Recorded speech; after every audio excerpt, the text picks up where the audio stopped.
ፊልሙ የሚጀምረው የተለያየ ዓለም ውስጥ ስለሚኖሩ ሁለት ወጣቶች ህይወት በማስተዋወቅ ሲሆን መጀመሪያ የምናገኛት ኤዚ የተወለደችው እጅግ ባለጸጋ በሆነ ቤተሰብ ውስጥ ቢሆንም በቅንጦት የታጠረው ህይወቷ ግን ደስተኛ አልደረጋትም ነበር።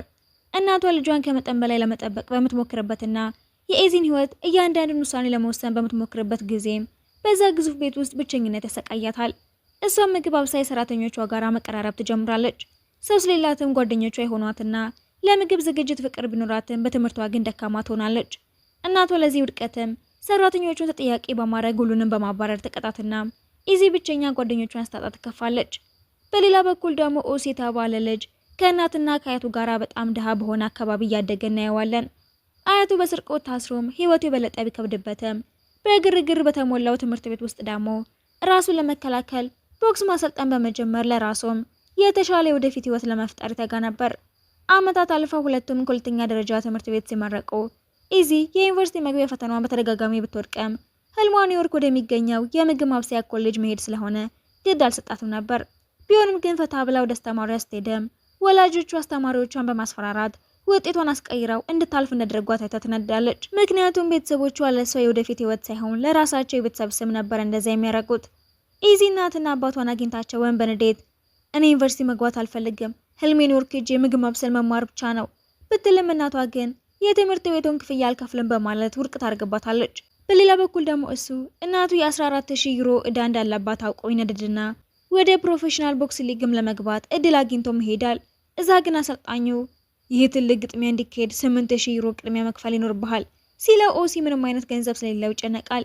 ኢዚ ደግሞ ከጓደኛው ጋር እየሄደች ንዴት ላይ ስለሆነችም ወላጆቿን አሳፍራ ለትምህርቷ የሚሆን ገንዘብ እንዲሰጧት ለማድረግ በአንድ ትንሽዬ ምግብ ቤት ውስጥ በአስተናጋጅነት ለመቀጠር ትወስናለች። ከዛም የስራ ማስታወቂያ አውጥቶ ወዳየችው ትንሽዬ ምግብ ቤት ውስጥ መሄድ ትጀምራለች።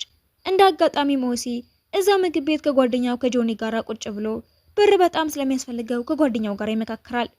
የማንኛውንም ሰው ስራ አልንቅም፣ ግን እኔ ከዚህ የተሻለ ህይወትን የምፈልገው ድሃ ሆኜ መቅረት አልፈልግም እያለ ሲያወራም አንድ እንደዚሁ መደባደብ ያማረሰው በድንገት መጥቶ ነገር ይፈልጋቸውና ከጓደኛው ጋር መጣላት ይጀምራል።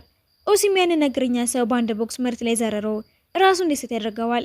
እዛ ሆነ ሁሉንም ስትከታተል የነበረችው ኢዚም ኦሲም በጣም ጨካኝና አደገኛ ሰው አድርጋ ብታሰባወም ከመፍራት ይልቅ ወደ ሰው ጠጋ ብላ ራሷን ካስታወቀችው በኋላ በጣም አሪፍ ነህ በማለት ስልኳን እጁ ላይ ጽፋለት ሰጠዋለች። እሷም ይህን ያደረገችው እንደ ኦሲ ያለ ደፋርና አስቸጋሪ ወንድ ጋር ብትሆን ወላጆቿ ተስፋ ቆርጠው የፈለገችውን የኒውዮርክ የምግብ ማብሰያ ትምህርት ቤት መግባትም እንደሚፈቅዱላት በማሰብ ነበረ። በሌላ በኩል ኦሲ ደግሞ ስለ ሁኔታው ሲሰላስል ቆይቶ ስለ እሷ ሰርች ማድረግ ጀምርና ኢዚ በጣም ሀብታም መሆኗን በኢንተርኔት ላይ ስረዳ እናቱና ጓደኛውም ከእሷ ጋር መቀራረብ የገንዘብ ችግርን ይፈታልሃል በማለት ያበረታቱታል። ኦሲ መጀመሪያ ላይ ሀሳቡን ባይቀበለውም እናቱ ስልኩን ቀምታው ለኢዚ በመልእክት እንዲገናኙ ቀጥሮ ታስይዛለች። በማግስቱ እሷ አስተናጋጅ ሆና በምትሰራበት ምግብ ቤት ተገኝቶም ውጭ ላይ ከጆኒ ጋራ ከመግባቱ በፊት ይጠቅመዋል የሚለውን ምክርም ይሰጠዋል። የመጀመሪያውና ዋነኛው ሴቶችን የማናገሪያ መንገድ እነሱ ማድነቅ ነው ይለውና እሱም አምኖትም ራሱን ማስተካከል ጀምሯል። ከዛም ገብቶ ያገኛትና ጓደኛው በመከራው መሰረተም ኢዚን ከመጠን በላይ በሆኑና በማይመቹ ቃላቶች ለማድነቅ ሲሞክር እሷ ንግግሩ ስላስጠላት እየደብራት ትመጣለች።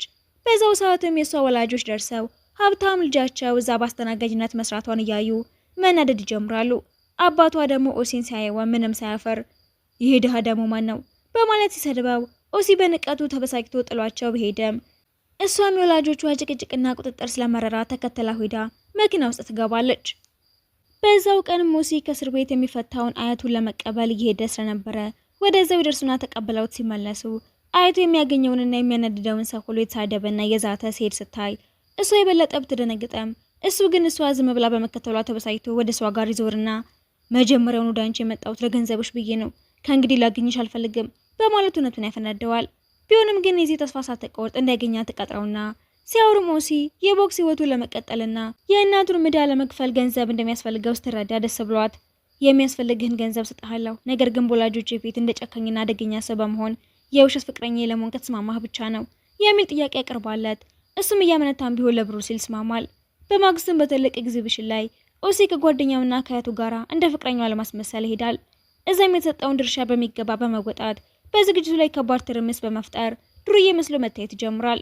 ፕሮግራሙ ሲያልቅም የኤዚ ቤተሰቦች በልጃቸው ጉዳይ ላይ ቁጭ ብለው ማውራት ይጀምራሉ።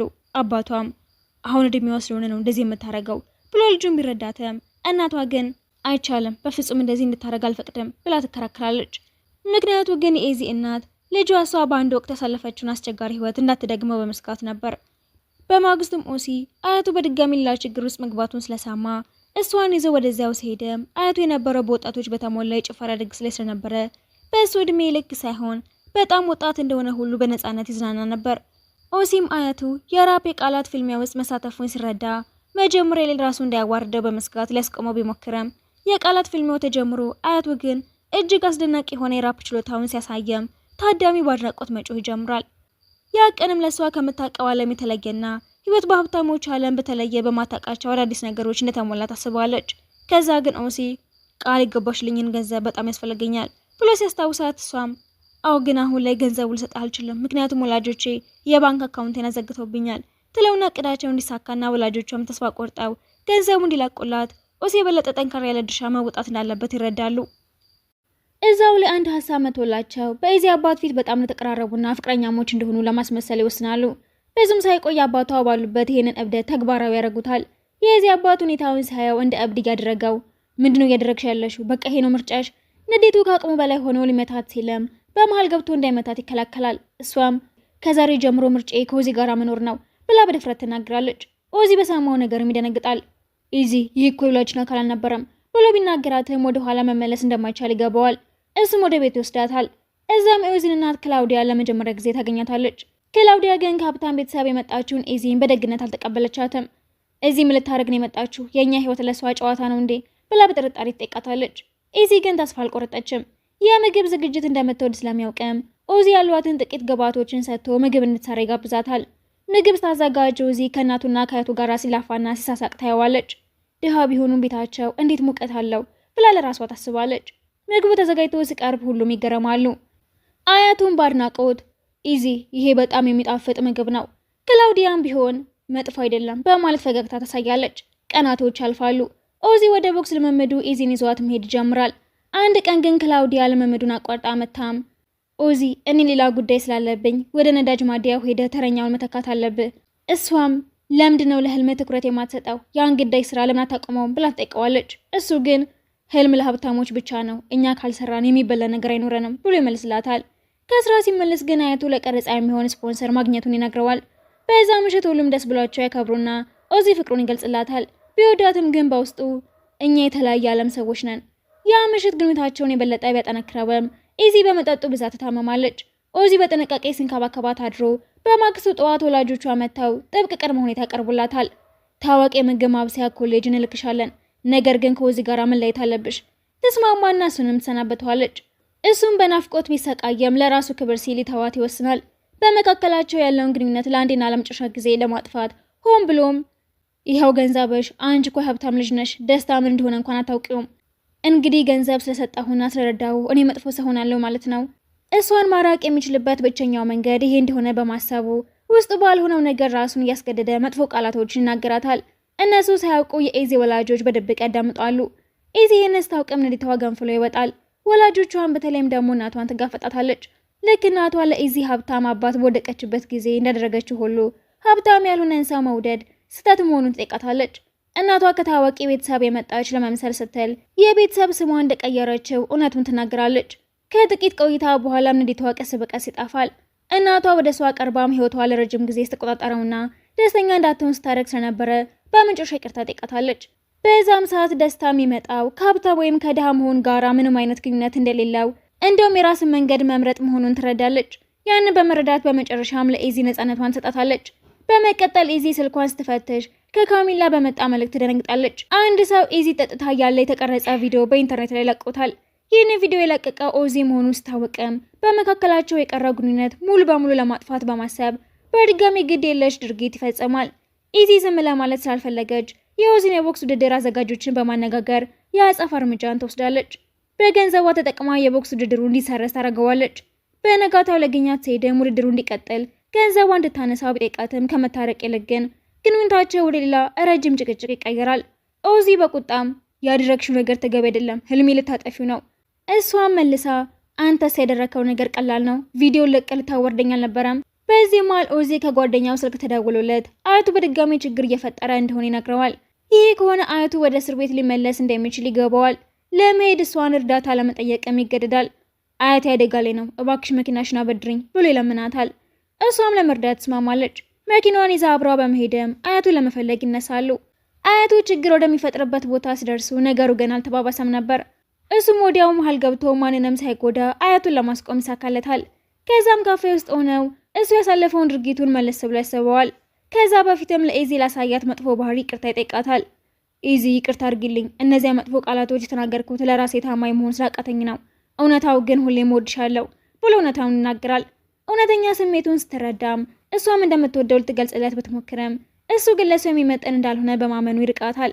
ከሀብታም ጓደኞቿ ጋር ሆና ስለ ገንዘብና ስለ ማህበራዊ ደረጃ በሚያወሩ ሰዎች ብትከበበም ብቸኝነትና ምቾት ማጣት ይሰማታል። ካሚላም ኢዚ አንቺ ከኛ የተለየሽ ነች ብላ ትነግራታለች። ጓደኞቿ ደስታን በሀብት ውስጥ ሲያገኙት እሷ ደግሞ በገንዘብ ረክታ አታውቅም ነበር። በሌላ በኩል ክላውዲያ በድጋሜ ኦዚ ወደ ስራ እንዲመለስ ጠይቀዋለች። በዚህ ጊዜ ግን ኦዚ አልሄድም፣ ከእንግዲህ ሙሉ ጊዜ ለቦክስ ህልሜ ሰጠዋለሁ በማለት በቆራጥነት እምቢ ይላታል። ከጥቂት ቀናት በኋላም የኦዚ የቦክስ ውድድር ቀን ይደርሳል። ወደ ሪንጉ ሲገባም ባልተጠበቀ ሁኔታ እሷን በተመልካቾች መሃል ያያታል። ውድድሩ ካለቀ በኋላም ኢዚ ስሜቷን በግልጽ ታወጣዋለች። ኦዚ እወድሃለሁ፣ ህይወት ምርጫ ናት። እኔ ደግሞ ያላንተ በመኖሬ መቆጨት አልፈለገም። ኢዚ የምግብ ማብሰያ ኮሌጅ ላለመሄድ መወሰኗንም ትነግረዋለች። ትሰራበት የነበረውን ትንሽዬ ምግብ ቤት ለመግዛትና የራሷን ቢዝነስ ለመጀመር መምረጧን ትገልጽለታለች። ህልሜን እከተላለሁ፣ አንተም አንድ ቀን ስኬታማ እንደምትሆን አምናለሁ። ከእሱ ጋራም ለመሆን ትወስናለች። በህይወቷ ለመጀመሪያ ጊዜም ወደማይታወቅ ጉዞ ትገባለች። ስለ ምግብ ቤቷ ስኬት፣ ስለ ኦዚ ቦክስ ጉዞም ሆነ ስለ ግንኙነታቸው የወደፊት እጣ ፋንታ ምን እንደሚሆን ባታውቅም ምርጫዋን ግን አጽንታ ትቀጥለዋለች። ፊልሙም እንደዚህ ይጠናቀቃል።